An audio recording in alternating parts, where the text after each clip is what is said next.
के ऋष राज ने और ली समाधि तत्काल। सोई जय जय कह के दे बगड़ बिगम ने अस्त निकाल। वो नई हड्डियन से बने फिर विविध भांति हथियार। वो जिनके ही द्वारा हुआ उन राक्षस का संहार। उन दधीच महात्मा की हड्डियों से तरह तरह के औजार बनाए गए जिन पर राक्षसों में विजय पाई गई। एक वज्र बना था जो इंद्र को दिया गया था। दो धनुष बने थे, एक धनुष विष्णु भगवान को मिला था, एक धनुष शंकर जी को दिया गया था। और ये भोले बाबा का धनुष जनक के घर पे रखा हुआ था। और ये धनुष इतना वजनीक था कभी कोई बहादुर नहीं हिला पाया था। लेकिन एक दिन सीता ने उस धनुष को उठा लिया था। बोले कब उठाया था? बोले तब उठाया था जब सीता की उम्र थी 5 साल 5 महीना 7 दिन की, तब उठाया। तो श्री गंगा दुलारी सीता ने और बचपन में कब तुमको दिखलाया।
उठाया। जनक ने जब ये दृश्य देखा तो जनक मन में सोचते अब तो हमें वो काम करना चाहिए जो किसी ने न किया हो। अब तो हम उसी के साथ अपनी बेटी का विवाह करेंगे जो इस धनुष को तोड़ देगा। क्योंकि लड़की से लड़का योग्य होना बहुत जरूरी है।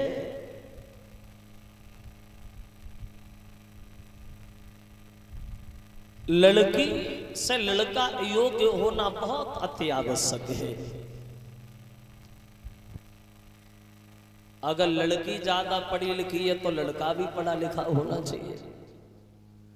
अगर लड़की ज्यादा पढ़ी लिखी है लड़का कम पढ़ा लिखा है तो बनेगी नहीं, बनेगी नहीं।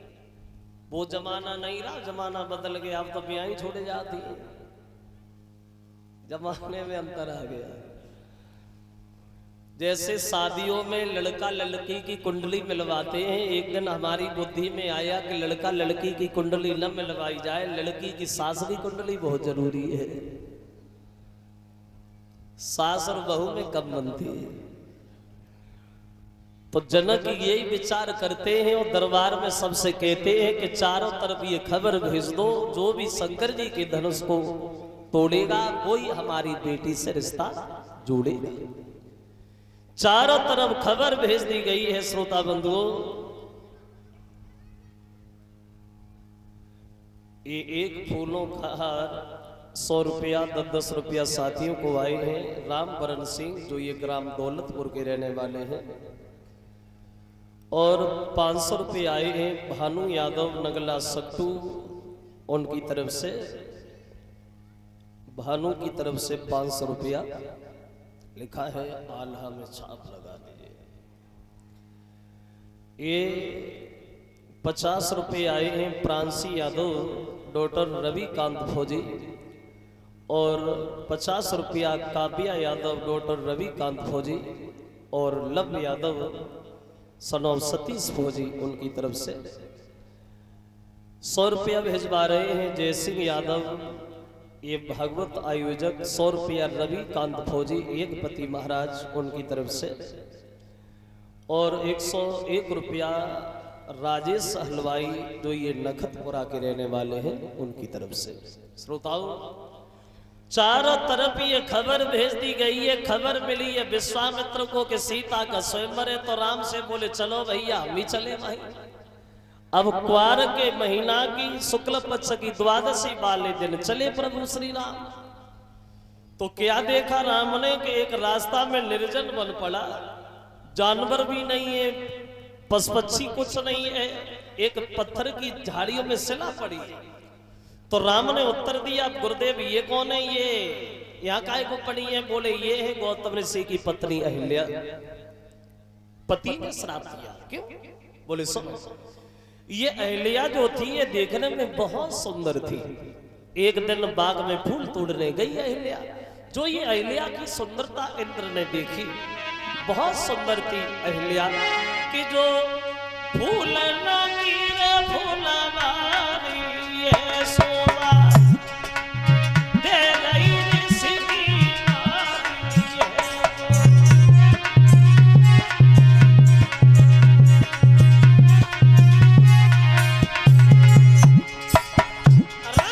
जानी जबई बिहारी है, मन ही मन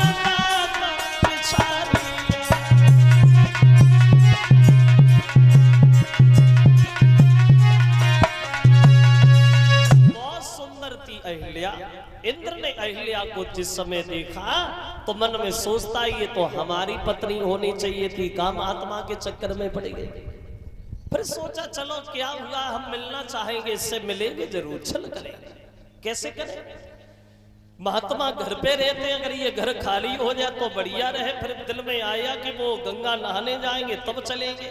अब बैठा बैठा विचार ही कर रहा था, चंद्रमा आ गया। बोले क्या सोच रहे इंद्रदेव? जवाब दिया कुछ नहीं चंद्रमा भैया, एक काम करो आज रात को हमारे साथ चले चलो। अब चंद्रमा ने इंद्र से ये भी नहीं पूछा तुम हमें लेके कहां चलोगे, चलो के चलो, और दोनों चल दिए। अब देखिए पराई औरत के पीछे इंद्र अपनी औरत भूल गया और रात के अंधकार में जंगल में ठोकरें खाने लगा, दूसरे की औरत के पीछे पहुंच गया। चंद्रमा इंद्र की कैसे बनी?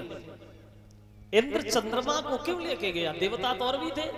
चंद्रमा को इसलिए लेके गया कि आदत वाला, जिसकी आदत जैसी है, जिससे मिलती है उसी से विचार मिलेंगे। हर आदमी के विचार हर किसी से नहीं मिलते। जैसे झूठ बोलने वाला आदमी सच बोलने वाले आदमी के पास ज्यादा देर ठहर नहीं पाएगा, दोनों में झगड़ा हो जाएगा। सूर को सूर, गुड़ी को गुड़ी, ठग को ठगई भावे, काग को काग मराल और गधा की पीठ गधई भुजे आवे। और ज्ञानी से ज्ञानी करे चर्चा और लवरा दे लवरी उठ जावे। विचार उसी से मिलते हैं, अपने विचारों का। चंद्रमा से इसलिए मिले, चंद्रमा गिरे हुए विचारों का था। चंद्रमा के घर में 27 औरतें थी। वही अपनी 27 औरतों को छोड़ करके अपने गुरु बृहस्पति की पत्नी तारा को भगा लाया था। ये अब चंद्रमा के भी अंदर था, ना तुम हमारी का और ना हम तुम्हारी का है, हम दोनों एक से चल दिए। पहुंच गया, बोले भैया ये तो महात्मा जी का घर है, यहाँ क्यों आए? कहने लगा यही तो आना था। क्यों? बोले चंद्रमा आज रात को थोड़ी देर के लिए तुम्हें हमारा एक काम करना है। क्या करना है? तो बोले थोड़ी देर के लिए चंद्रमा कि तुम मुर्गा बन जाना, थोड़ी देर को कि तुम मुर्गा बन जाना, ओ मैं बाबा बन जाऊंगा। तुम मुर्गा बन जाना, मैं बाबा बन जाऊंगा।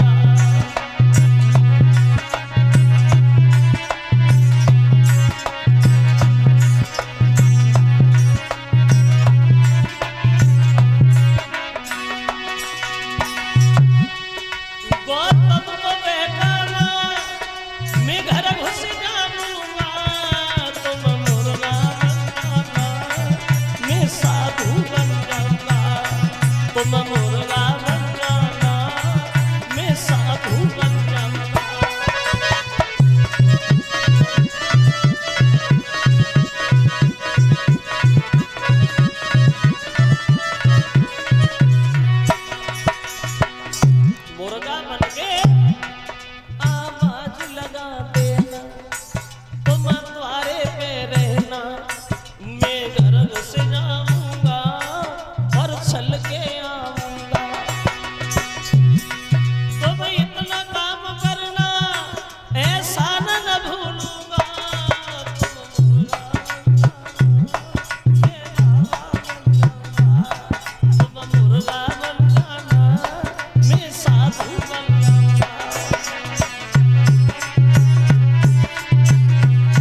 के आवाज लगाओगे।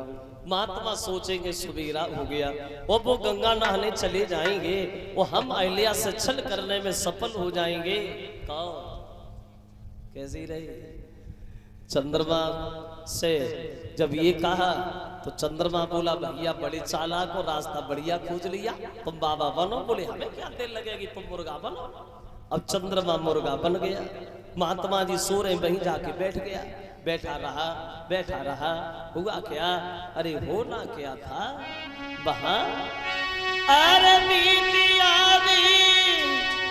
रात रे सोई गई आवाज लगाई,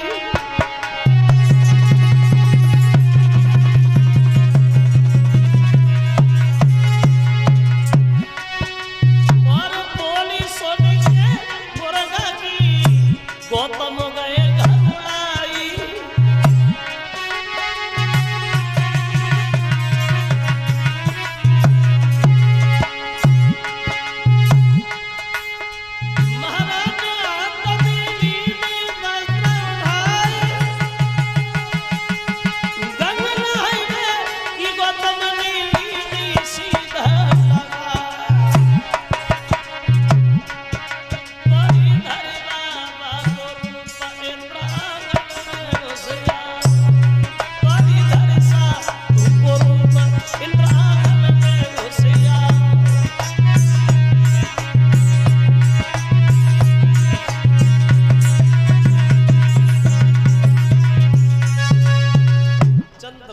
आवाज लगाई।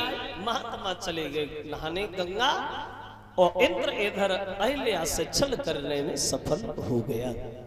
खबर मिली है तो घर पे भागे। चंद्रमा मुर्गा बना हुआ दरवाजे पे पाया, भीगी धोती मारी जिसके धब्बा आज तक नहीं छूटे। वो अपनी पत्नी को श्राप दे के पत्थर की बना दिया। बोले राम, ये वही अहिल्या है जो बरसों से तुम्हारे चरणों के धूल के इंतजार में पड़ी है, तुम इनका उद्धार करो। तो छुअत से लाभई नारी सुहाई, पत्थर से स्त्री बनी है जो भगवान की बार बार वंदना करने के बाद परम धाम के लिए जाती है। अब अहिल्या का उद्धार करने के बाद और बड़े प्रभु श्री राम आगे, और ऐसा ही नहीं तो